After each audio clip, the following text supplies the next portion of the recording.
और हमारा माइंड क्यों स्थिर नहीं होगा? देखिए, क्योंकि ये हमने कल परसों भी चर्चा की थी, क्योंकि बहुत लंबे समय से ना हम लोग गलत विचारों के बीच में हैं, गलत अभ्यास में पड़े हुए हैं। तो क्योंकि इतने समय का गलत अभ्यास है तो वो एकदम से नहीं जाएगा, धीरे धीरे जाएगा। तो इसीलिए जो ये नकारात्मक विचार आते हैं, हम लोग भगवत गीता पढ़ रहे हैं, अभी हमने हरि नाम का जप शुरू किया है, धीरे धीरे धीरे वो सकारात्मक रूप में बदल जाएंगे। हरे कृष्ण प्रभु जी। यहाँ चैट बॉक्स में आया है कृष्ण जोत कौर। कल हमने ये सीखा था कि भक्ति की लैडर्स पे चढ़ने का सबसे पहला स्टेप है, ज्ञान है कि हम बॉडी नहीं, हम सोल है। Very good. कि हम ये शरीर नहीं, हम आत्मा है, सबसे पहले ये जानना आवश्यक है। दिव्या वर्मा जी बोल रही हैं, जो भी हम विश करते हों वो भगवान प्रकृति के जरिए हमें देते हैं। Very good. तीन कर्ता के बारे में हमने चर्चा किया था। जीव इच्छा करता है, और वो इच्छा भगवान अनुमति देते हैं, प्रकृति के माध्यम से पूरा होता है। अनु मिश्रा जी लिख रही हैं, मेरा क्वेश्चन है कि हमने तो बहुत पाप किए हैं, हमारा मन भी इतना पवित्र हो चुका है, तो क्या भगवान हमें स्वीकार कैसे करेंगे और भक्ति मार्ग को कैसे बढ़ाएं? देखिए, बच्चा चाहे कितना ही धूल में लोटपोट लगा करके आ जाए, माँ उसका कभी त्याग नहीं करती। माँ उस बच्चे को उठाती है, शुद्ध करती है, नए कपड़े पहनाती है, भोजन इत्यादि दे करके प्यार करती। तो उसी प्रकार जो हो गया उसको छोड़ दीजिए। अभी से आप भक्ति में सक्रिय रूप से भाग ले सकते हैं।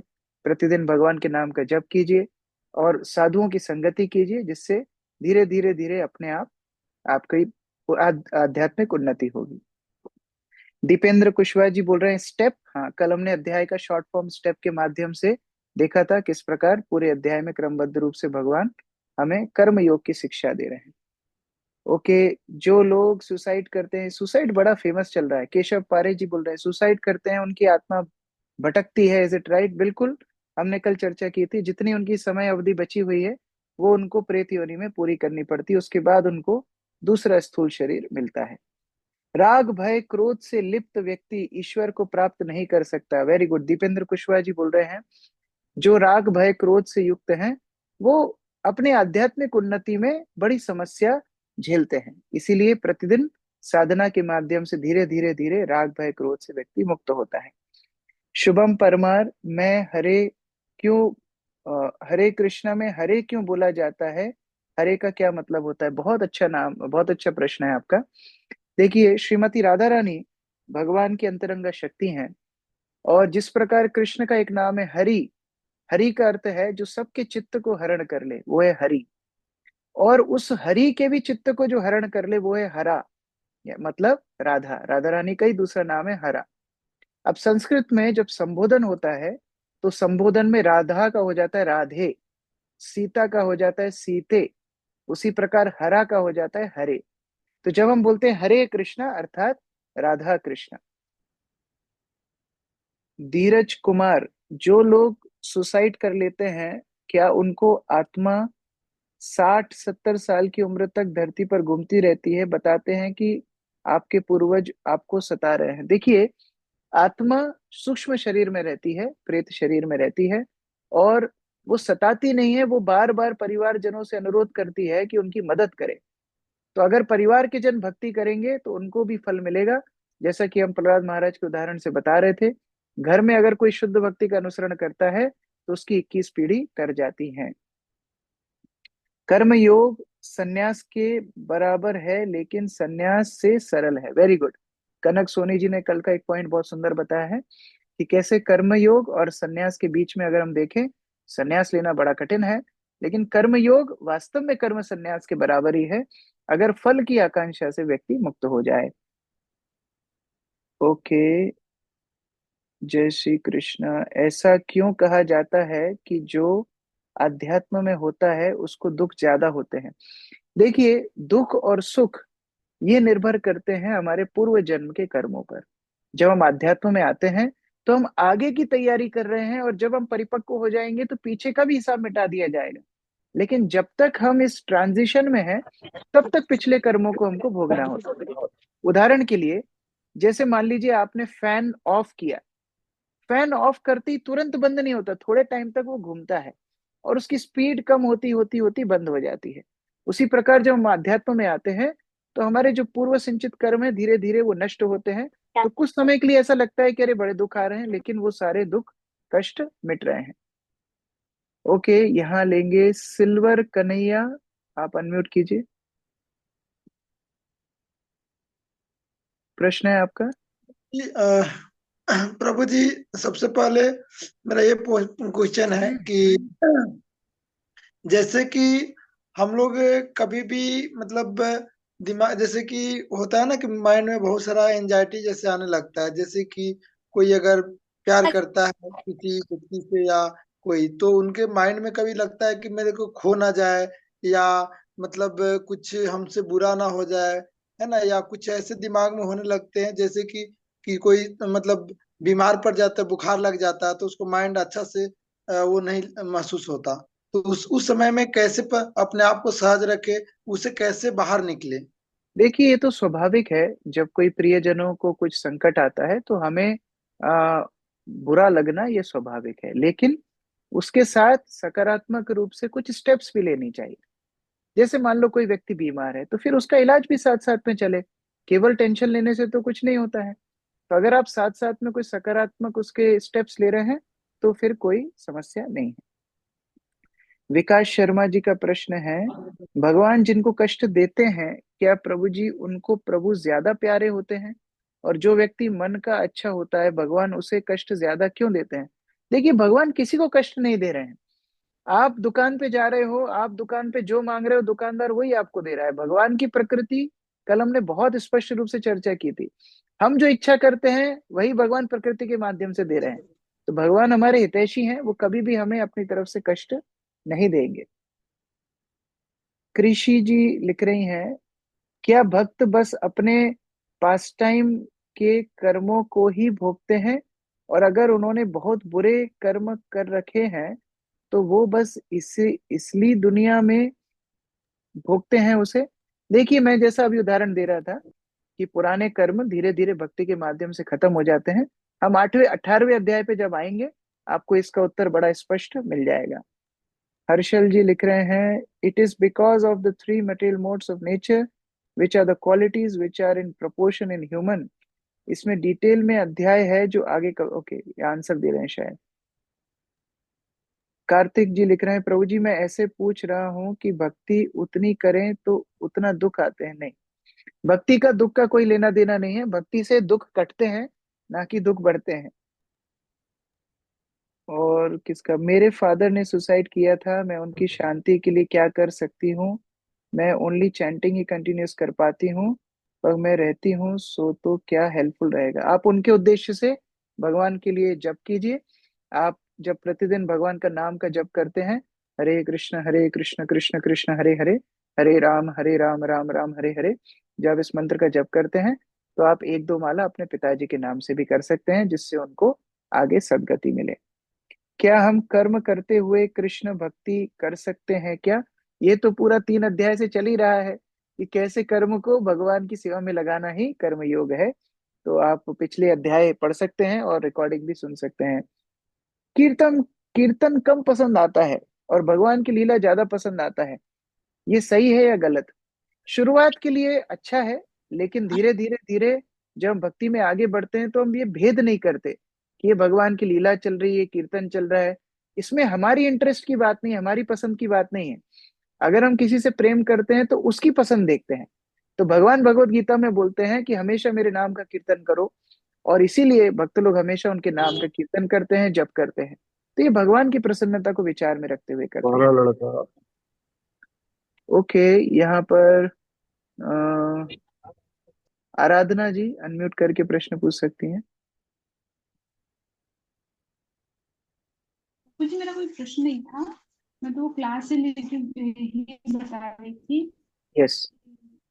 जब क्लास सुना था तो उसमें आपने एक बात बताई थी कि संन्यास का अर्थ होता है कि अगर अपन भगवान की इच्छा के लिए कुछ करते हैं वही संन्यास होता है। और वेरी गुड। अगर हम भगवान की इच्छा के लिए कोई कार्य करते हैं तो उसी को कर्म संन्यास बोलते हैं, जब हमारी इच्छाएं पीछे रखते हैं। तो बहुत बहुत धन्यवाद। मैं आज ज्यादा प्रश्न नहीं ले पाऊंगा क्योंकि मुझे अभी एक ट्रेन पकड़नी है इस सेशन के तुरंत बाद। तो कल ठीक 8 बजे हम लोग पूरा का पूरा क्वेश्चन आंसर सेशन ही रखने वाले हैं। 2 से 3 भक्त एक साथ मिल करके आपके प्रश्नों का उत्तर देंगे। तो आप लोग अपने प्रश्न लिख करके रखिए, चैट बॉक्स में आप डाल सकते हैं, आज नहीं कल, और कल हैंड रेस करके भी पूछ सकते हैं। आज हम लोग सेशन में प्रवेश करने वाले हैं भगवत गीता के अध्याय 6 में। ये अध्याय 6 भगवत गीता में बहुत विशेष स्थान रखता है, क्योंकि ये एक कड़ी है, एक लिंक है भक्ति योग के लिए।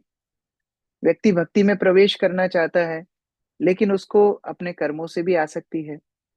ऐसी स्थिति में व्यक्ति किस प्रकार से आगे बढ़े, ये शिक्षा हमको 6वां अध्याय भगवत गीता का देता है। इस भगवत गीता के अध्याय को शुरू करने के पहले हम पिछले अध्याय का थोड़ा सा रिवीजन कर रहे हैं। हमने पिछले अध्याय 5वें अध्याय, जो कि कर्मयोग अध्याय है, उसमें 4 सिद्धांत मुख्यतः सीखे थे, जिसको हमने स्टेप एक्रोनिम से याद रखने की कोशिश की थी। S for stay in the world, संसार में ही रहते हुए हम भगवान की सेवा करें। भगवान कमल पुष्प का उदाहरण देते हैं, कैसे जल में कमल रहते हुए भी कभी जल से प्रभावित नहीं होता। उसी प्रकार भक्त हमेशा भगवान का चिंतन करते हैं, भगवान के उद्देश्य से कार्य करते हैं, और इसीलिए वो कभी भी भौतिक बंधनों में लिप्त नहीं होते। तो ये हमने पहले S for stay in the world में देखा था। दूसरा 3 डूअर्स, ये कई लोगों के प्रश्न इससे संबंधित बार बार आ रहे हैं, इसलिए मैं इसको दोबारा स्पष्टीकरण कर रहा हूं। किस प्रकार से जीव, जो हम हैं, जीवात्मा है, हम इच्छा करते हैं, हम अच्छे कर्म करने की इच्छा करते हैं, कभी बुरे कर्म करने की इच्छा करते हैं, और उसी कारण से भगवान हमारी इच्छा को पूरी करने के लिए प्रकृति को आदेश देते हैं। प्रकृति हमारी इच्छाओं को पूरी करने के लिए व्यवस्थाएं जमाती है। तो तीनों ही करता है, हम प्राइमरी कर्म करता है, भगवान एब्सोल्यूट करता है, और प्रकृति रिमोट करता है। तो तीनों तरह से कार्य सिद्ध होता है। तीसरा है इक्वल विजन। ऐसा व्यक्ति जो भगवान को उद्देश्य करके सारे कार्य करता है, उसके अंदर कोई द्वैत भाव, द्वेष भाव नहीं रहता। वो हमेशा सबको समभाव देखता है। वह चाहे चांडाल हो, चाहे हाथी हो, चाहे ब्राह्मण हो, चाहे कुत्ता हो, सबके अंदर परमात्मा का वास देख करके सबको सम्मान करता है, किसी से द्वेष नहीं करता। और अंतिम हमने देखा था पीस फॉर्मूला। पीस फॉर्मूला का मतलब है कैसे अगर हम भगवान को सभी वस्तुओं का भोक्ता समझें, कैसे सभी का नियंता समझें, और भगवान को अपना हितैषी मित्र समझें, तो फिर ये जीवन में हम शांति प्राप्त कर सकते हैं। यहाँ पर 5वें अध्याय का समापन हुआ। अभी हम आ रहे हैं 6वें अध्याय पर। 6वां अध्याय बड़े इंटरेस्टिंग मोड पर शुरू होता है। देखिए, हमने यद्यपि देखा कि किस प्रकार भगवान से अगर कोई संपर्क में आ जाए, पूर्ण रूप से युक्त हो जाए, तो वो व्यक्ति हमेशा भौतिक बंधनों से मुक्त रहता है। लेकिन इसमें 2 चीजें होती हैं, एक तो प्रैक्टिसिंग स्टेज और एक परफेक्शनल स्टेज। मतलब क्या है इसका? कुछ लोग अभी प्रयास कर रहे हैं, पक्के नहीं हुए। जैसे आम, अभी कच्चा आम है, अभी पका नहीं है, उसको बोलते हैं योग रुरुक्षुर। मतलब वो योग के माध्यम से भगवान से जुड़ना चाहता है, लेकिन अभी पूरी तरह से पक्का नहीं हुआ। कभी कभी अपने पद से च्युत हो जाता है, कभी इधर उधर भटक जाता है। सामान्यतः अधिकांश लोग इसी श्रेणी में आते हैं। और दूसरा है योगारूढ़। योगारूढ़ का मतलब जो एकदम भगवान से जुड़ चुका है, परिपक्व हो गया अपने योग में, उसको बोलते हैं योगारूढ़। तो भगवान इन 2 विषय के बारे में बताते हैं कि योग रुरुक्षुर कौन है और योगारूढ़ कौन है। मतलब कौन इस पथ पर अभी चल रहे हैं और कौन अपने गंतव्य तक पहुंच चुके हैं। ये 1 से 9 नंबर श्लोक में बताया है। 10 नंबर श्लोक से 27 नंबर श्लोक में बताया है किस प्रकार योग की अलग अलग स्टेप्स हैं। अष्टांग योग की विशेषता, किस तरह अलग अलग स्टेप्स हैं, और कैसे व्यक्ति समाधि के स्तर तक पहुंच जाता है। अंत में समाधि के स्तर पे पहुंच के क्या करता है? हृदय में भगवान का चिंतन करता है, हृदय में भगवान का दर्शन करता है। तो कैसे भगवान का दर्शन हृदय में होता है, 28 से 32 श्लोक में बताया है। 33 से 36 नंबर श्लोक में अर्जुन भगवान को एक समस्या बताता है कि भगवान आप अष्टांग योग के बारे में बता तो रहे हो, आप इतनी अच्छी समाधि इत्यादि बड़े बड़े विषय पे बोल तो रहे हो, लेकिन एक समस्या है, वो है हमारा मन। तो किस प्रकार मन को संतुलित करें, ये 33 से 36 श्लोक में है। और फिर अर्जुन एक और बहुत अच्छा प्रश्न बोलता है। अर्जुन बोलता है कि भगवान आपने शुरू में बताया कि कैसे कुछ लोग इस पथ पर चल रहे हैं और कुछ लोग पहुंच गए हैं। जो चल रहे हैं अगर वो रास्ते में भटक गए, अगर वो रास्ते में ही इस पथ को छोड़ देंगे तो उनका क्या होगा? ये भी अच्छा प्रश्न है। और फिर अंत में भगवान बताते हैं कि सर्वश्रेष्ठ योगी कौन है। बहुत तरह के योगी होते हैं, उनमें सर्वश्रेष्ठ कौन है। तो आइए इस अध्याय में प्रवेश करते हैं। इस अध्याय को याद रखने के लिए आप सरल एक्रोनिम याद रख सकते हैं, इजी, EASY। इजी एक्रोनिम से आप पूरा 6वां अध्याय याद रख सकते हो। हम लोग पहले ई में प्रवेश कर रहे हैं। ई का मतलब है एनिमी और फ्रेंड। हमारा एक शत्रु भी हो सकता है, एक मित्र भी हो सकता है। कौन शत्रु है कौन मित्र है हम लोग देख दिया, कौन एनिमी है कौन फ्रेंड है थोड़ा देखते हैं। पिछले अध्याय से अगर इसको लिंक करने की कोशिश करें, पिछले अध्याय में हमने देखा कि कैसे जीव स्वतंत्र नहीं है, वो केवल इच्छा मात्र कर सकता है। जेल में जैसे कैदी स्वतंत्र नहीं है, वो इच्छा करेंगे, जेलर जितना देगा उतना ही उनको मिलेगा। तो प्रकृति उस जेलर के समान है और भगवान उस प्राइम मिनिस्टर के समान है जिसके अंदर बहुत सारी जेल है। अब जीव इच्छा करता है, भगवान जब तक अनुमति नहीं देंगे तब तक काम नहीं होगा। तो इसका मतलब यह है कि जीव कभी भी स्वतंत्र नहीं है। तो जब जीव ये समझ जाएगा कि मुझे वास्तव में भगवान के ऊपर निर्भर करना है, मुझे भगवान को ही अपना प्रिय मित्र मानना है, मुझे भगवान को ही अपना हितैषी मानना है, तभी जाकर के जीव आनंदित हो पाएगा। और इसी को अष्टांग योग बोलते हैं। कैसे एक अष्टांग योगी धीरे धीरे धीरे क्रमबद्ध रूप से ऊपर बढ़ता है और कैसे वो भगवान से जुड़ जाता है, इस पूरी पद्धति को बोलते हैं अष्टांग योग। सामान्यतः सन्यासी मतलब कर्म फल का त्याग करने वाला, और योगी मतलब अपनी इंद्रियों को भगवान की सेवा में लगाने वाला। तो ऐसा कर्म योगी कैसे इस स्तर पर पहुंचता है? अष्टांग योग के माध्यम से। अब अष्टांग योग के 2 स्तर हैं, जैसा कि हम शुरुआत में भी चर्चा कर रहे थे। प्रथम है योगा रुरुक्षु, अर्थात जो योग के पथ पर बढ़ना चाहते हैं। अगर हम सरल उदाहरण देखें तो जैसे चार्टर्ड अकाउंटेंट अटेम्प्ट करने वाले और चार्टर्ड अकाउंटेंट हो गए हैं, वो दोनों में कितना अंतर है? एक तो है तैयारी करने वाले और एक जो चार्टर्ड अकाउंटेंट बन गए हो। या फिर आईआईटी की प्रिपरेशन करने वाले लाखों होते हैं, लेकिन सिलेक्शन कुछ ही हजारों का होता है। तो उसी तरह योगा रुरुक्षु मतलब जो लोग अटेम्प्ट कर रहे हैं, अभी अष्टांग योग के पथ पर आगे बढ़ना चाह रहे हैं। और योगा रूढ़ मतलब, आरूढ़ मतलब जिनको हिंदी का ज्ञान है, आरूढ़ मतलब चढ़ गए हैं। जो आरूढ़ शब्द का मतलब होता है जो चढ़ गए। योगारूढ़ मतलब जो योग की सीढ़ी पर एकदम चढ़ गए, परिपक्व हो गए, उनको बोला जाता है योगारूढ़। अब इस अष्टांग योग में जैसा कि शब्द ही बताता है, अष्ट अंग, अंग अर्थात लिम्स, अष्ट मतलब 8। अष्टांग योग में 8 स्तर होते हैं। यम, नियम, आसन, प्राणायाम, प्रत्याहार, धारण, ध्यान, समाधि। योगा रुक्षुर जो अटेम्प्ट करने वाले हैं, जिनका एंट्रेंस अभी क्लियर नहीं हुआ है, वो पहले 6 स्तर तक जा सकते हैं। लेकिन जैसे ही वो ध्यान और समाधि के स्तर पे गया, मतलब वो पक्का होने की तैयारी उसने कर ली, वो पक्का हो गया, वो योगा रूढ़ कहलाता है। अब इन स्तर को एक एक करके देखते हैं। अष्टांग योग के 8 अंग। सबसे पहले यम। यम शब्द का मतलब होता है डोंट्स या फिर निषेध। अगर आप आध्यात्मिक मार्ग पे चलने के लिए उत्साहित हो, आपको कुछ चीजें छोड़नी पड़ेंगी। क्या क्या छोड़ना पड़ेगा? पाप कर्म छोड़ने पड़ेंगे। सामान्यतः जो भागवत के अनुसार कली का वास है 4 स्थानों में, वो है मांसाहार, द्यूत क्रीड़ा, अवैध संबंध और नशा। ये चारों को जो छोड़ेगा वो व्यक्ति योग के पथ पर आगे बढ़ पाएगा, अन्यथा उसके लिए संभव ही नहीं है। तो प्रथम है यम, निषेध। दूसरा है नियम। नियम मतलब अब सकारात्मक कुछ नियम भी उसको मानने होंगे, जैसे शुद्धता रखना, पवित्रता रखना, सत्य बोलना, नियम से हरिनाम का जप करना। कलयुग के लिए हरिनाम का जप है, बाकी युगों के लिए अलग अलग साधन हुआ करते थे, लेकिन नियम तो पालने पड़ेंगे। ये आध्यात्मिकली आवश्यक है। हम लोग कई बार बोलते हैं, अरे गिनती करने की क्या जरूरत है, हमारे तो हरिनाम मन में ही चलता रहता है, हम तो भगवान का नाम हमेशा ही लेते रहते हैं, उससे काम नहीं बनेगा। ये यम नियम दोनों आवश्यक हैं। एक नियम लेना पड़ता है कि हाँ, इतनी संख्या नाम मैं प्रतिदिन करूंगा, इतनी बजे मैं रोज उठूंगा, इतनी बार मैं रोज महामंत्र का जाप करूंगा। ये सारे नियम भी आवश्यक है, यम नियम। तीसरा है आसन।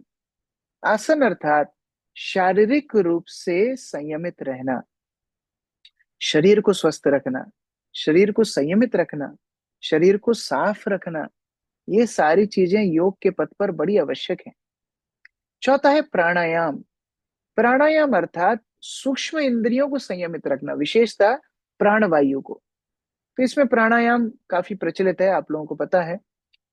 पांचवा है प्रत्याहार। प्रत्याहार मतलब, प्रत्याहार का अगर हम एकदम शाब्दिक अर्थ देखें तो उसका मतलब होता है आहार छोड़ना। लेकिन यहाँ आहार केवल मुख का आहार नहीं, सारी इंद्रियों का अपना एक कुछ ना कुछ आहार होता है। जैसे आंखें अभद्र वस्तुएं देखना चाहती हैं तो हम उसको बंद करते हैं, नहीं अभद्र नहीं देखेंगे, हम भद्र वस्तु देखेंगे। कान उल्टी सीधी चीजें सुनना चाहती है, दूसरों की बुराई सुनने में उसको आनंद आता है, तो हम कान को बोलते नहीं, गलत चीज नहीं सुनेंगे, अच्छी अच्छी चीज सुनेंगे। उसी तरह त्वचा हर वस्तु को भोग करने के लिए स्पर्श करना चाहती है, तो हम त्वचा को प्रतिबंधित करते हैं। उसी तरह जिह्वा हर तरह का भोजन खाना चाहती है, लेकिन हम संयमित करते हैं, नहीं हम भगवान का भोग लगाए बिना कुछ नहीं खाएंगे। तो ये प्रत्याहार है, जहां हम इंद्रियों का निग्रह करते हैं, इंद्रियों को संयमित करते हैं। और तब आता है छठवां स्तर। छठवां स्तर अर्थात धारण। धारण का मतलब है, अब यहां हम भगवान का ध्यान करने का अभ्यास शुरू करते हैं। अब हम भगवान के ऊपर मन केंद्रित करना शुरू करते हैं। लोग कितनी साधारण रूप से बोल देते हैं कि देखो, हमारे तो मन में भगवान का चिंतन चलता रहता है, लेकिन वो पहली स्टेप नहीं करते। यम नियम आसन प्राणायाम प्रत्याहार, उसके बाद धारण, उसके बाद भगवान के ऊपर हम केंद्रित कर पाएंगे अपने मन को। और फिर उसके बाद सातवां स्तर और आठवां स्तर आता है, जहां व्यक्ति का ध्यान परिपक्व होता है और अंततः वो समाधि के स्तर पर आ जाता है। ये बहुत विरले लोग ही यहाँ तक पहुंच पाते हैं, जो सदैव भगवान का चिंतन कर पाए। ये अष्टांग योग के 8 स्तर हैं। लेकिन इस पूरी प्रक्रिया में एक हमारा दुश्मन है। कौन है हमारा दुश्मन? इस पूरी प्रक्रिया में कौन हमारा दुश्मन है? पड़ोसी हमारा दुश्मन है, हमारे रिश्तेदार हमारे दुश्मन है। कौन हमारा दुश्मन है? हमारा मन ही हमारा दुश्मन है। यहाँ पर भगवान बता रहे हैं कि कैसे मन अगर आपके नियंत्रण में है ना, तो मन आपका सबसे अच्छा मित्र है। और यदि मन आपके नियंत्रण में नहीं है, तो अष्टांग योग भूल जाओ, कर्म योग भूल जाओ, भगवान की भक्ति भी भूल जाओ। क्योंकि मन हमको पागल जैसा बना देता है, कभी बोलता है ये काम करो, कभी बोला वो काम करो। इसलिए हम लोग बोलते हैं मन की जो बात सुनता है वो कौन होता है? वो मंकी होता है, वो बंदर होता है। तो मन की बात हमको नहीं सुनना चाहिए। मन की बात सुनेंगे तो असंयमित मन हमारा बुरा हाल कर देगा। एक छोटी सी आपको चार्ली चैपलिन की एक वीडियो दिखाते हैं।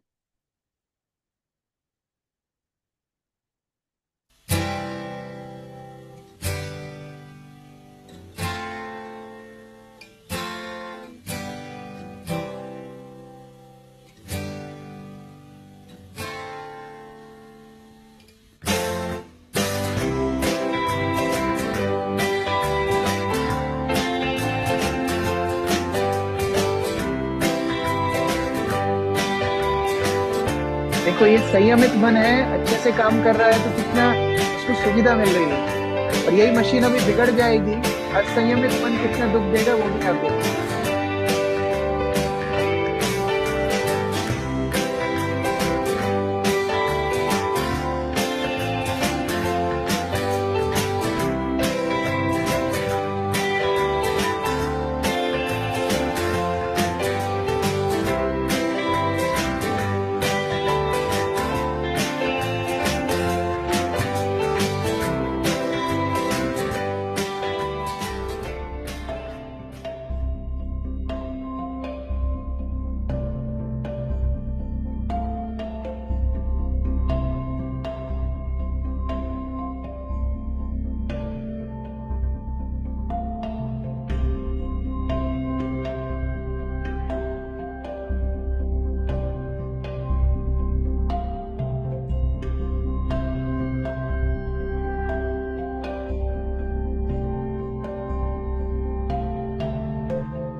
बन्धुरात्मात्मनस्तस्य येनात्मैवापराजितः अनात्मनस्तु शत्रुत्वे वर्तितात्मैव शत्रुवः।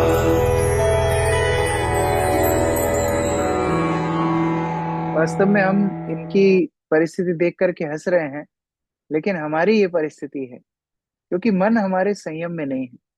मन जब संयम में रहेगा तो बंधु रहेगा, सबसे अच्छा मित्र रहेगा, आप बड़े बड़े कार्य सिद्ध कर पाओगे। लेकिन मन जब संयम में नहीं रहेगा तो उससे बड़ा शत्रु और कोई नहीं है। वास्तव में मन बुरी चीज नहीं है। आज हम चाकू के बारे में बात करें तो चाकू अच्छा है या बुरा है, वो डिपेंड करता है चाकू किसके हाथ में है। चाकू अगर डॉक्टर के हाथ में है तो सर्जरी में इस्तेमाल करके जीवन दे देगा, और वही चाकू अगर कोई खूनी के हाथ में है तो जान ले लेगा। उसी प्रकार से वास्तव में हमारा मन ही सबसे बड़ा शत्रु है। एक बार एक व्यक्ति था, भगवान को प्रार्थना करता है, हे भगवान, मेरा जो शत्रु है ना उसके ऊपर आप बाढ़ों की बारिश कर दो। तुरंत बाढ़ों की बारिश उसके ऊपर हो गई। तो बड़ा घबरा गया, भगवान के ऊपर चिल्लाने लगा, अरे मैंने तो बोला था मेरे शत्रु के ऊपर आप बाणों की बारिश करो, मेरे ऊपर कैसे बारिश हो गई। भगवान बोलते हैं, बेटा तुम तुम्हारे सबसे बड़े शत्रु हो क्योंकि तुम्हारा मन तुम्हारे संयम में नहीं है। सबसे बड़े शत्रु हमारा मन ही है। हम लोग एग्जाम्पल्स देख सकते हैं हमारी लाइफ में। हमको पता है अगले दिन एग्जाम है, अगले दिन कोई इंपॉर्टेंट मीटिंग है, अगले दिन कोई इंपॉर्टेंट फंक्शन है, फिर भी रात में मन इच्छा करता है कुछ खाने का, मन इच्छा करता है कुछ मूवी देखने का, मन इच्छा करता है कोई उटपटांग काम करने का। तो ऐसी स्थिति में हम चले जाते हैं कि हम अपनी ही इंद्रियों के दास बन जाते हैं। और अभी तो इसीलिए डी एडिक्शन कैंप्स लगते हैं मोबाइल फोन के लिए। पहले तो डी एडिक्शन कैंप्स लगते थे चलो नशा के लिए, अभी तो मोबाइल फोन के लिए डी एडिकेशन कैंप लगते हैं, जिससे धीरे धीरे वो एडिक्शन जो हो गया है फोन का वो चला जाए। ये अनियंत्रित मन का कमाल है। देखो एक और एग्जांपल्स, इसमें माताएं थोड़े अच्छे से रिलेट कर पाएंगी। आपको क्या लगता है जब आप शॉपिंग करने जाती हो और जब आप सुपरमार्केट में कार्ट निकालती हो तो लिस्ट याद रहती है, या फिर मन का बच्चा बोलना शुरू करता है, अरे ये भी उठा लो, अरे ये भी उठा लो, ये भी उठा लो, वो भी उठा लो। ये अनियंत्रित मन का काम है। क्या है? संकल्प और विकल्प, ये दो मन के काम है। कोई वस्तुएं उसको अच्छी लगती हैं, कोई वस्तुएं उसको बुरी लगती हैं। कभी कभी भोग की इच्छा करता है, कभी कभी त्याग की इच्छा करता है। और ऐसे ही मन के जंजाल में, ऐसे ही मन के उतार चढ़ाव में, ऐसे ही मन के मूड स्विंग्स में हम लोग अपने आत्मविश्वास को खोते हैं, अपने भरोसे को खोते हैं, पागलपन करने लगते हैं, खतरनाक हमको बीमारियां हो जाती हैं, दृढ़ निश्चय खो बैठते हैं, परिवार समाज स्वयं सबके लिए हानिकारक बन जाते हैं। ये अनियंत्रित मन के ही तो चलते इतने सारे क्राइम्स हम हमारे समाज में देखते हैं। ये और नहीं तो क्या है, अनियंत्रित मन ही तो है। जहां व्यक्ति किसी वस्तु को देख करके उसको भोगना चाहता है, किसी व्यक्ति को देख करके उसका शोषण करना चाहता है, तो ये सारी वस्तुएं वास्तव में अनियंत्रित मन के ही लक्षण है। जब मैं छोटा था और कभी कभी जब हम मूवीज देखते थे टीवी पर, तो ना उसमें विलन बड़ा भयंकर सा दिखाते थे। पुरानी मूवीज बॉलीवुड की, यहाँ पर मस्सा है और यहाँ बड़ी बड़ी मूछें हैं और चार पांच लोग उसके आसपास में हमेशा घूमते रहते हैं, ऐसे क्रिमिनल्स देखते थे हम। जब हम बड़े हुए और पहली बार हमको प्रचार के लिए जेल में जाने का मौका मिला, हम लोग जेल में गए थे भगवत गीता का प्रचार करने के लिए। तो जेल में जब मैं पहली बार गया तो मैं देख करके दंग रह गया। ये क्रिमिनल्स कोई बॉलीवुड मूवी जैसे नहीं दिखते हैं, ये हमारे आपके जैसे ही दिखते हैं। आप चेहरा देख करके पहचान ही नहीं पाओगे कि इसने मर्डर किया है, इसने इतना रेप किया है, इसने ये चोरी की है, इसने ये डकैती की है। आप देख के समझ ही नहीं पाओगे। क्यों? क्योंकि वास्तव में उसका शत्रु उसका मन था, जिसको उसने संयमित नहीं किया। एक सरल से उदाहरण से हम समझते हैं। ये पुराणों का उदाहरण है, बहुत सुंदर उदाहरण है। इस उदाहरण में बताया गया है, हमारा पूरा जो शरीर है वो एक रथ के समान है, और इस रथ के घोड़े हैं इंद्रियां। हमारी इंद्रियां, आंख, मुंह, कान, नाक, गला, हाथ, पैर, ये सारी इंद्रियां हैं। और इस घोड़े को खींचने वाली लगाम है मन।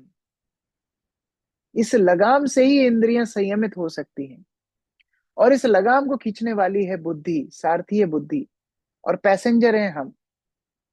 अब देखो, जब बुद्धि सो जाए, मतलब पैसेंजर ड्राइवर सो जाए, तो गाड़ी कहाँ जाती है?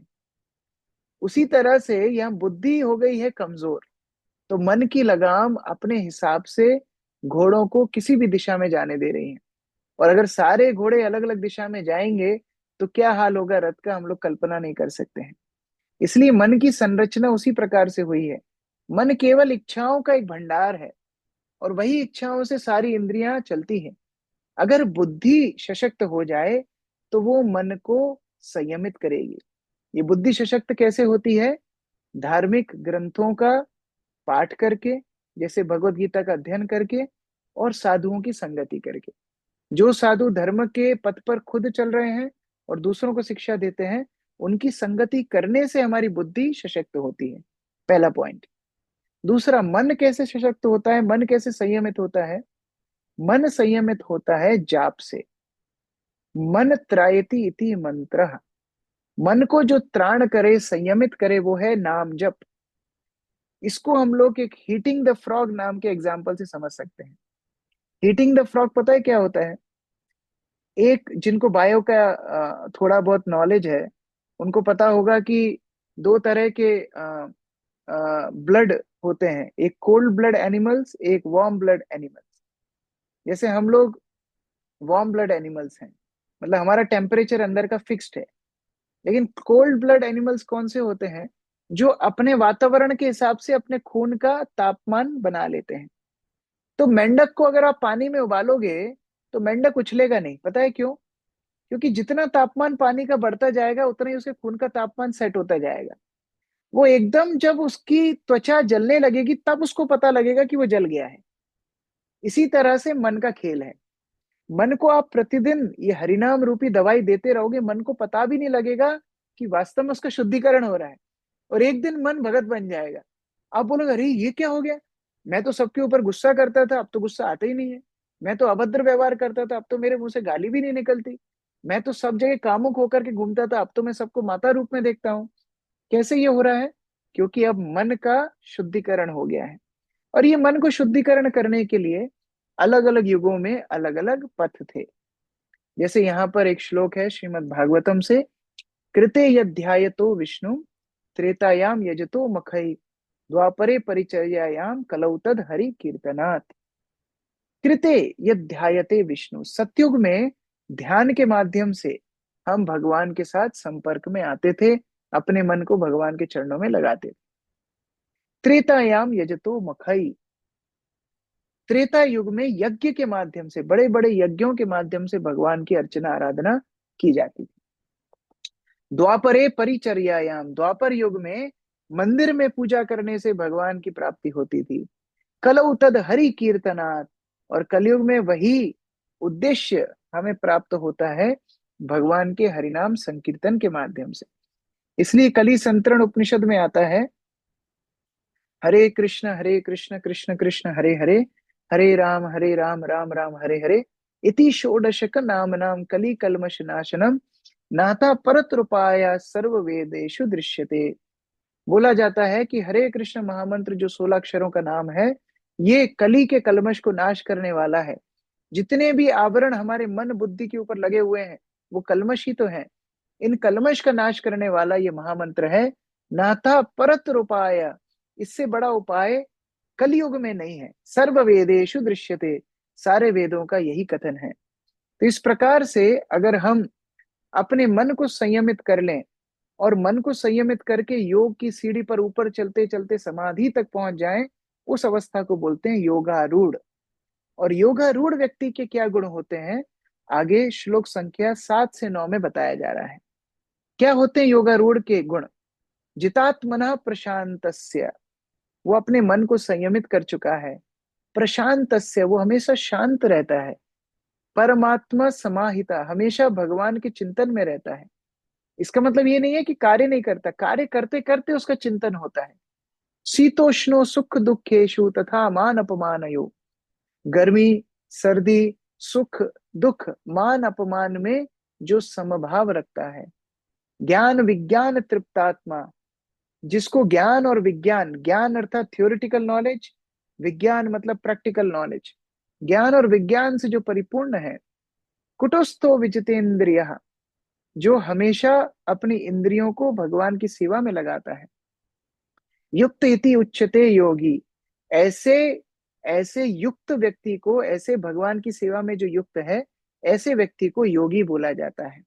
ऐसा व्यक्ति सम लोष्टाश्रम कांचन, वो कांचना मतलब होता है स्वर्ण, सोना।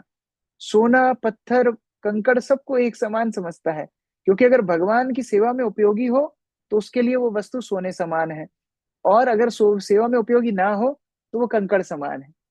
इसमें एक वृंदावन के महान आचार्य की कथा आती है, जिनका नाम है सनातन गोस्वामी। सनातन गोस्वामी के पास एक व्यक्ति जाता है, उसको कहीं से खबर मिलती है, ये कहानी लगभग 450 वर्ष पुरानी है। सनातन गोस्वामी से ये व्यक्ति बोलता है कि हमने सुना है आपके पास पारस मणि है। तो सनातन गोस्वामी बोलते हैं हाँ मेरे पास पारस मणि है, लेकिन वो ना कचरे के ढेर में पड़ी हुई है, आप वहां से उठा के ले जाइए। ये व्यक्ति बड़ा खुश हो गया, कचरे के ढेर में ढूंढा तो पारस मणि मिल गई। पारस मणि को उसने टेस्ट भी किया, लोहे पर स्पर्श किया तो सोना बन गया। अब ये व्यक्ति को एक प्रश्न आया, इसने सोचा जिस व्यक्ति ने कचरे में पारस मणि फेंक रखी हो, उस व्यक्ति के पास जरूर इससे बड़ी कुछ मणि है, इससे बड़ी कुछ धन दौलत होगी, तभी तो कचरे में कोई पारस मणि फेंकेगा। तो व्यक्ति लौट के आया, सनातन गोस्वामी को बोलता है आ, आपसे एक बात बोलूं, आपने पारसमणि इतनी आसानी से दे दी, कचरे में डाल रखी थी, लगता है आपके पास इससे बड़ा कुछ खजाना है। सनातन गोस्वामी बोलते हैं हाँ बिल्कुल है, तो आप वो मुझे दे दो। वो व्यक्ति बोलता है, तो सनातन गोस्वामी बोलते हैं हाँ मैं आपको दे तो दूंगा, लेकिन आपको ये पारसमणि यमुना में फेंकनी पड़ेगी पहले, तब मैं दूंगा। तो व्यक्ति पारसमणि को यमुना में फेंक के आ जाता है। अब ये व्यक्ति बोलता है जल्दी दो, इससे बड़ा, सबसे बड़ा खजाना जो आपके पास है दे दो। तो सनातन गोस्वामी बोलते हैं उसको दोनों हाथ ऊपर करो और मेरे साथ बोलो, हरे कृष्णा कृष्ण कृष्ण हरे हरे, हरे राम राम राम हरे हरे। भगवान की भक्ति ही सर्वश्रेष्ठ खजाना है, सर्वश्रेष्ठ धन है। और जब व्यक्ति को वो मिल जाता है तो उसके लिए कंकड़ पत्थर सोना सब एक समान है। अगर भगवान की सेवा में कुछ चीज उपयोगी है तो वो उसका स्पर्श करेगा, अगर सेवा में उपयोगी नहीं है तो उसके लिए वो निरर्थक है।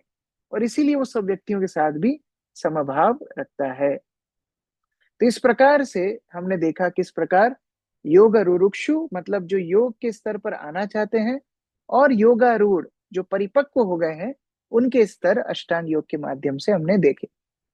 दूसरा है ए फॉर अष्टांग योग। अब अष्टांग योग करने के लिए क्या क्या आपको क्या क्या कंडीशंस फुलफिल करनी पड़ेंगी। भाई ऐसे ही थोड़ी कहीं एडमिशन होता है कि हाँ भाई आज से मैं अष्टांग योग करूंगा। अष्टांग योग के स्तर तो हमने देख लिए, हमने देख लिया कि हाँ कॉलेज में 8 सेमेस्टर होते हैं, इसी तरह अष्टांग योग के 8 स्तर होते हैं। लेकिन इस कॉलेज में एंट्रेंस किसको मिलेगा, अष्टांग योग कर कौन पाएगा, ये बताया गया है 10 श्लोक नंबर से 36 श्लोक नंबर तक। सबसे पहली कंडीशन बताई है एकाकी, जो अष्टांग योग का पालन करना चाहते हैं उनको अकेले रहना पड़ेगा। ऐसे नहीं कि हाँ भाई हम सब दोस्तों के साथ भी रहेंगे, रिश्तेदार भी रहेंगे, सब रहेंगे उनके साथ चलेगा हमारा, नहीं, अकेले रहना पड़ेगा। अब ये उनकी बात हो रही है जो वन में जाके अष्टांग योग करते थे। कलयुग में वही अष्टांग योग का फल आप हरिनाम संकीर्तन के माध्यम से प्राप्त कर सकते हो। ये अष्टांग योग एकदम जो वन में जाकर के करते थे उनके बारे में बात चल रही है, तो अकेले रहना पड़ेगा। दूसरा, शौच देश, पवित्र स्थान में रहना पड़ेगा, और पवित्र स्थान माना गया है वनों को, शहरों को नहीं। तो शहर में रह करके आप अष्टांग योग कर ही नहीं सकते, ये निषिद्ध है, आपको वन में ही जाना पड़ेगा, शौच देशे। फिर चैलिजिन कुशोत्तरम, कुशा घास के ऊपर आपको आसन लगाना पड़ेगा। फिर धारयम अचलम स्थिरा, स्थिर रहना पड़ेगा, इधर उधर आपको भटकना नहीं है, बार बार अपना उद्देश्य चेंज नहीं करना। विगत भी, भय से मुक्त होना पड़ेगा। ब्रह्मचारी व्रते, ब्रह्मचार्य का पालन करना पड़ेगा। प्रशांत, अविचलित रहना होगा। मत चित्ता, और मत चित्ता, भगवान ये श्लोक बोल रहे हैं मेरे ऊपर चित्त ग्रहण, मतलब भगवान के ऊपर ध्यान लगाना पड़ेगा। और निर्वाण परमाम, भौतिक अस्तित्व की सारी क्रियाओं को रोकना पड़ेगा। और युक्ता, अर्थात अपने सारे क्रियाएं, खाना पीना सोना उठना सब नियम से करना पड़ेगा। तब जाकर के हम अष्टांग योग का अभ्यास कर पाएंगे। भगवान बोलते हैं जो अत्यधिक खाता है वो योग का पालन नहीं कर पाएगा, या जो बहुत कम खाता है वो भी भगवान के पथ पर नहीं चल पाएगा। जो बहुत ज्यादा सोता है वो भी भगवान के पथ पर आगे नहीं बढ़ पाएगा, और जो बहुत कम सोता है वो भी पागल हो जाएगा, वो भी भगवान के पथ पर नहीं जा पाएगा। तो भगवान इसलिए बोलते हैं युक्ताहार विहारस्य युक्त चेष्टस्य कर्मसु युक्त स्वप्नावबोधस्य योगो भवति दुःखः। अगर दुख से दूर रहना है तो युक्ताहार विहारस्य, खाना खाइए लेकिन ना बहुत कम ना बहुत ज्यादा, आवश्यकता अनुसार। सोना जरूरी है, ना बहुत ज्यादा ना बहुत ज्यादा कम, आवश्यकता अनुसार। विहार से, लोगों से बातचीत कीजिए, रिक्रिएशन कीजिए, लेकिन बहुत ज्यादा नहीं बहुत कम नहीं, आवश्यकता अनुसार। और जब व्यक्ति ऐसे चलता है तो वो अष्टांग योग की परिपूर्णता तक पहुंचता है। और उस समय उसकी स्थिति उसी तरह होती है जैसे अविचलित, जब अग्नि की लो जलती है बिना कोई डगमगाए हुए, बिना कोई वायु की उपस्थिति में, उस समय पर जैसे लो एकदम, अग्नि की लो एकदम सीधी सीधी जलती है, उसी तरह यह अष्टांग योग का योगी भगवान के ध्यान में निमग्न रहता है। अब कैसे इस स्थिति तक पहुंचे? क्या कोई समस्या है? हाँ, बहुत बड़ी समस्या है। अभी अभी तो भगवान आपने बताया कि मन कंट्रोल में नहीं है, वही तो सबसे बड़े शत्रु है। मन अगर कंट्रोल में नहीं रहता तो कैसे करें? ध्यान करने बैठते हैं, बार बार मन भटक जाता है, बार बार इधर उधर के चिंतन आते हैं, बार बार हमारी इच्छा ही नहीं होती है प्रार्थना करने की, भगवान का जप करने की। उस स्थिति में क्या करें? देखिए हमारी स्थिति कैसी होती है, यहाँ पर बताया जा रहा है। ये व्यक्ति बेचारा योग करना चाहता है, लेकिन घर में रह के योग करे कैसे? देखिए, distractions. In order to achieve complete brainfulness, one must clear one's mind of all distractions. Distractions are only in your mind. You are the center of the universe. Center of the universe. Will you answer that door already? I think your doorbell's broken, Squidward. जैसे ये व्यक्ति का friend doorbell बजा रहा है, ऐसे ही मन हमारी बार बार डोरबेल बजाता है, अलग अलग प्रस्ताव लेकर के आता है। तो क्या करें? बार बार मन भटकता है तो योग छोड़ दें? कैसे करें? भगवान इसके लिए सरल उपाय बताते हैं। भगवान बोलते हैं कि जैसे जैसे मन इधर उधर भटकता है वैसे वैसे उसको पकड़ के वापस लाइए। यही मन को संयमित करने का उपाय है। ऐसा दिन कभी नहीं आएगा कि मन एकदम बोलेगा कि हाँ आज तो पूरा दिन मैं संयमित रहूंगा, आज आपको बिल्कुल परेशान नहीं करूंगा। ऐसा कभी नहीं होगा। मन का काम है भटकना, मन एक बंदर की तरह है, इधर उधर कूदी लगाएगा, आपको पकड़ के उसको दोबारा लाना है। तो जब भी आप जप करने बैठते हैं, भगवत गीता पढ़ने बैठते हैं, ऐसे सत्संग में आते हैं, मन बार बार भटकेगा, आपको दोबारा उसको अपने स्थान पर वापस लाना है। और इसी क्रिया से हम धीरे धीरे मन को एकाग्र कर सकते हैं। और जिस योगी का मन एकाग्र हो जाता है वो भगवान को हर स्थिति में देख पाता है। सर्वभूतस्थ आत्मानम सर्वभूतानि चात्मनि इक्षते योग युक्तात्मा सर्वत्र समदर्शना। वो भगवान को हर स्थिति में देखता है। और भगवान बोलते हैं यो माम पश्यति सर्वत्र सर्वम च मयि पश्यति तस्याहम न प्रणश्यामि स च मेना न प्रणश्यति।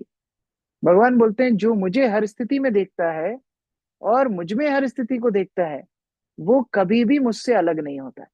ये वास्तविक समाधि है। समाधि की परिपक्वता क्या है? हर स्थिति में, हर व्यक्ति में भगवान के हाथ को देखना। यहाँ भगवान की इच्छा से ही हर स्थिति हो रही। अब मैं आपको कुछ चित्र दिखाने वाला हूँ, आप लोग बता सकते हैं कि कैसे आपको इस चित्र को देख करके भगवान की याद आती है, कैसे आप भगवान को स्मरण कर सकते हो इस चित्र को देख करके। पहला वाला सिंपल है ऑफ कोर्स, इसके बाद थोड़ा सा टफ होगा। इसको देख करके कैसे भगवान की याद आती है? आप लोग अनम्यूट भी कर सकते हैं ना, अनम्यूट करके ही बता सकते हैं। भगवान बजाते हैं। ये तो सबसे सिंपल है, भगवान बांसुरी बजाते हैं, ठीक है। अभी आगे आते हैं, एकदम सोने की ईंटें मिल गई हैं आपको। अब भगवान की कैसे याद आएगी आपको? लक्ष्मीपति। Very good, Lakshmipati. भगवान लक्ष्मी के स्वामी है, वेरी गुड। डेड बॉडी को देख करके कैसे याद आएगी भगवान की? मोक्ष प्रदायक।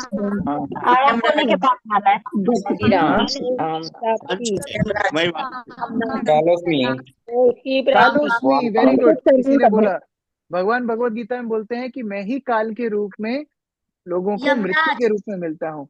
Yamraj, very good. भगवान के शुद्ध भक्त हैं यमराज, तो उनके माध्यम से भगवान को स्मरण कर सकते हैं।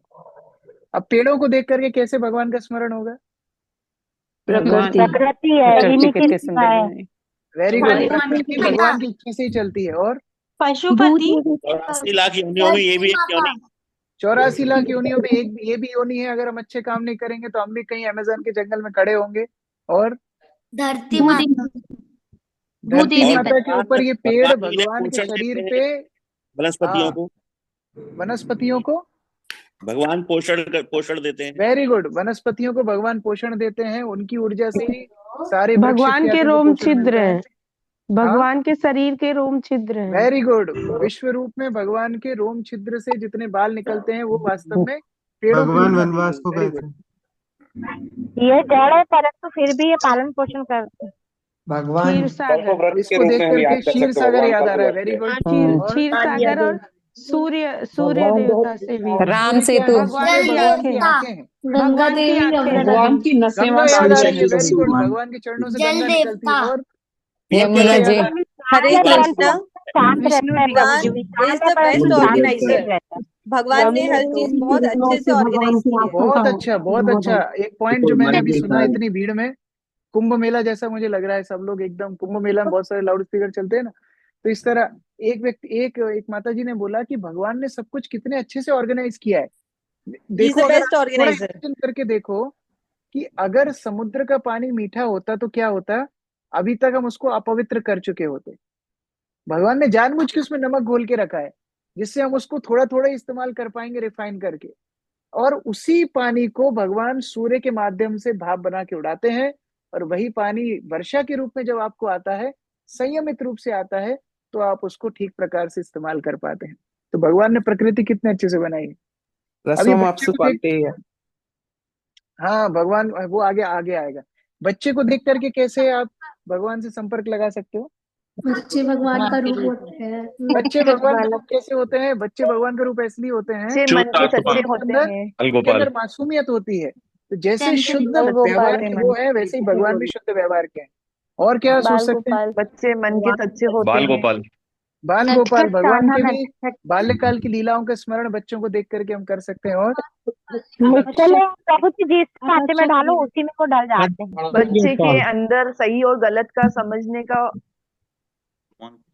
बच्चे के माता पिता पे शरणागत होते हैं। Very good. एक बहुत अच्छा पॉइंट आया कि बच्चे माता पिता के ऊपर शरणागत होते हैं, इसलिए बच्चों को डिप्रेशन की गोली, नींद की गोली नहीं खानी पड़ती है। इसी तरह हम भी भगवान के ऊपर आश्रित होंगे तो हमें कभी स्ट्रेस नहीं होगा। चांद सितारे देख करके क्या याद आता है? क्या याद आता है? ब्रह्मांड।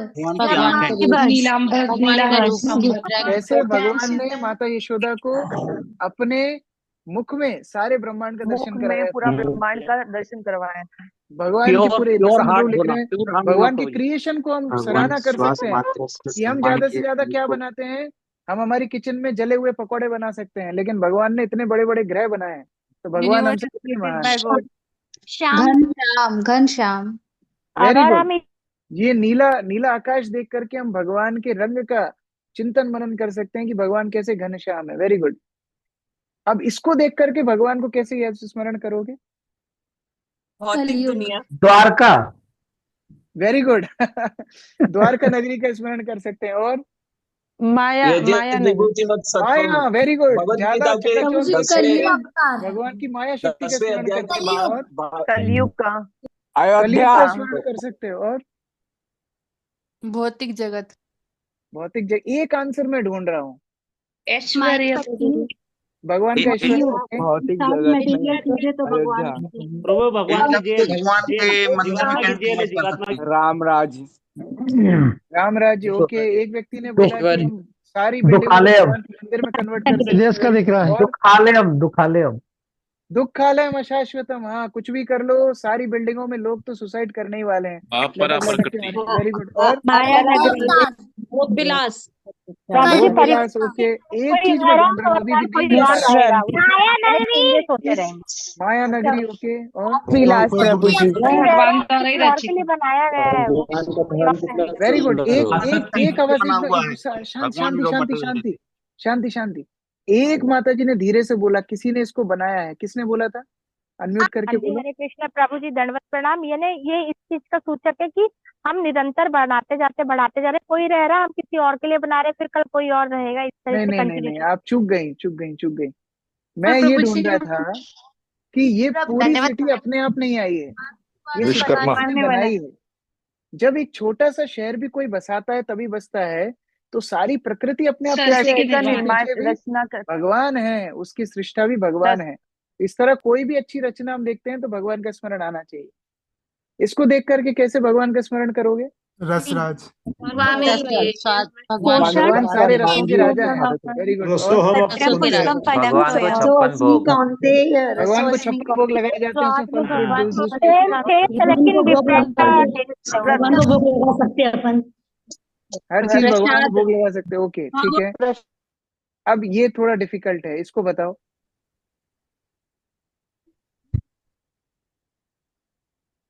ये डिस्ट्रॉयर है प्रभु जी, ये डिस्ट्रॉयर है प्रभु जी। भगवान ने इंसान प्रकृति का विनाश किया। Nirjala Ekadashi, very good. और भगवान का स्वाद, मनुष्य का शरीर। देखो, बॉटल बहुत सारी हैं लेकिन सबके अंदर पानी ही भरा हुआ है। उसी तरह शरीर अलग अलग हैं लेकिन उनके अंदर चलायमान आत्मा है। तो शरीर अलग अलग होते हैं लेकिन आत्मा एक ही होती है। इसको देख करके क्या क्या हम लोग शिक्षा निकाल सकते हैं? ऊर्जा देने वाले भगवान है। ऊर्जा देने वाले भगवान है। जैसे पावर हाउस है, वैसे भगवान हमारे पावर हाउस है। कनेक्टिविटी, पानी का में जो मीठापन है, जो रस है, वो स्वाद है, वो भगवान है। Very good. जल ही जीवन है और उस स्वाद जल का भगवान स्वयं है। समय भगवान समय है। महाभारत की किसी के शुरुआत लिए होती नहीं थी, रुका मैं है काल हूँ। भगवान। बचपन में जो हम देखते थे महाभारत, उसमें शुरुआत होती, मैं काल हूँ। समय वो सब कौन है? कुछ है। भगवान ही। इसको देख करके क्या याद आती है? समय काल बड़ा समुद्र के किनारे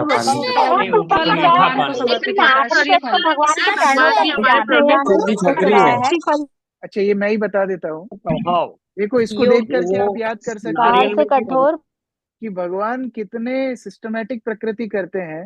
इतने नारियल लगते हैं लेकिन सिर पे नहीं गिरता है नारियल किसी के। तो भगवान का कितना मैनेजमेंट है, सिर पे गिरेगा तो सिर फूट जाएगा। तो भगवान इतना मैनेजमेंट रखते हैं। अब अर्जुन प्रश्न पूछते हैं कि भगवान, बहुत अच्छी बात है, आपने बताया कि कैसे अपने मन को बार बार जिस वस्तु पे ध्यान लगाना है उस पे वापस लेकर के आओ, लेकिन ये मन इतना चंचल है, ये प्रमाथि बलवत दृढ़म, जैसे कोई पागल हाथी के समान हो, इसको कंट्रोल करना बड़ा मुश्किल है। अर्जुन बोलते हैं, मैं वायु को संयमित कर सकता हूँ। देखो, वायु के वेग को संयमित करना बहुत मुश्किल है। अगर कहीं साइक्लोन आ जाए, बवंडर आ जाए, उससे बचना असंभव है। लेकिन अर्जुन बोल रहा है, मैं वायु तक को संयमित कंट्रोल कर लूं, लेकिन मैं मन को कंट्रोल नहीं कर सकता भगवान। तो कैसे मैं मन को संयमित करूं? तो भगवान अर्जुन को बोल रहे हैं दो चीजें। अभ्यासेन तु कौन्तेन वैराग्य च गृह्यते। दो वस्तुएं भगवान मन को संयमित करने के लिए बोल रहे हैं। पहले तो भगवान ने बोला था, जहां जहां भटके दोबारा पकड़ के उसको वापस लाओ और उसी का अभ्यास करते रहो, गिव अप मत करो, अभ्यास करो। और वैराग्य, वैराग्य अर्थात किसी भी वस्तु से अत्यधिक अटैच मत हो। जब ये दो चीजें रहेंगी तो मन अपने आप संयमित हो जाएगा, अभ्यास और वैराग्य। अब हम तीसरी कड़ी में जा रहे हैं इस अध्याय का, एस फॉर सक्सेस और फेलियर। अर्जुन बड़ा अच्छा प्रश्न पूछते हैं। अर्जुन बोलते हैं भगवान समझ गया मैं, एक योगा रुक्षुर होता है और एक योगा रूढ़ होता है। एक व्यक्ति बेचारा प्रयास कर रहा है आपसे जुड़ने का, और एक व्यक्ति आपसे जुड़ चुका है। अब अगर कोई रास्ते में ही भटक जाए तो उसका क्या होगा? जैसे बड़े बादल का झुंड एक साथ हवा में उड़ रहा है और एक छोटा बादल पीछे छूट जाए तो उसका क्या होगा? क्या वो अकेला बारिश कर पाएगा? नहीं। तो क्या असफल योगी की क्या गति होती है? अगर कोई व्यक्ति आपसे जुड़ते जुड़ते बीच में छूट जाए, किसी कारण से उसकी भक्ति रुक जाए, तो उसका क्या होगा? क्या भौतिक संसार जैसे उसका सारा सारा का सारा जो एंडेवर है, उसका सारा सारा प्रयास है, वो विफल हो जाएगा? थोड़ा मार्गदर्शन कीजिए। भगवान बोलते हैं देखो, मेरे पथ पर कभी भी किसी भी प्रकार की हानि नहीं होती। तो भी क्या मेरे पथ पर जो कोई चलता है उसका कभी भी हानि नहीं होती। अगर कोई योगी, अगर कोई भक्त मुझसे जुड़े थोड़े से समय के लिए और फिर वो अपना अभ्यास बंद कर दे, तो क्या करूंगा मैं? अगले जन्म में उसको एक संभ्रांत परिवार में जन्म दूंगा। क्यों? क्योंकि संभ्रांत परिवार में जब वो जन्म लेगा, अच्छे संस्कारों वाले परिवार में जो जन्म लेगा, सुचिनाम श्रीमताम गेहे, तो भक्ति करने के लिए उसको आसानी होगी। उसको रोटी कपड़ा मकान की चिंता नहीं करनी पड़ेगी। वो भक्ति में अपना मन लगा पाएगा अगले जन्म में। तो मैं ये गारंटी लेता हूं, अगर थोड़े से काल के लिए भी अगर कोई भक्ति करे और फिर मान लो उससे छूट भी जाए, तो अगले जन्म में मैं उसको अच्छे घर में, संभ्रांत घर में, पवित्र संस्कारों वाले घर में जन्म दूंगा। और फिर आगे, अगर कोई व्यक्ति दीर्घ काल तक, ओके ये बीच में क्या आ गया, यस, और अगर कोई व्यक्ति दीर्घ काल तक भक्ति करे और फिर बीच में उससे भक्ति छूट जाए, तो मैं उसको भक्त के परिवार में जन्म दूंगा। ये और भी श्रेष्ठ है। जैसे किसी ने अपनी 70%, 80%, 90% भक्ति पूरी कर ली, लेकिन बेचारा 10-20% नहीं कर पाया, तो अगला जन्म उसको भक्त के परिवार में मिलता है, जिससे बचपन से ही उसको भक्ति करने का उसको अवसर मिले, और वो बचपन से ही भक्ति करके अपनी बची कुची भक्ति पूरी करके भगवान के धाम में चला जाए। तो इस तरह से योगी को कभी भी हानि नहीं है। भगवान से जो भी जुड़ेगा वो कभी भी लॉस में नहीं रहेगा।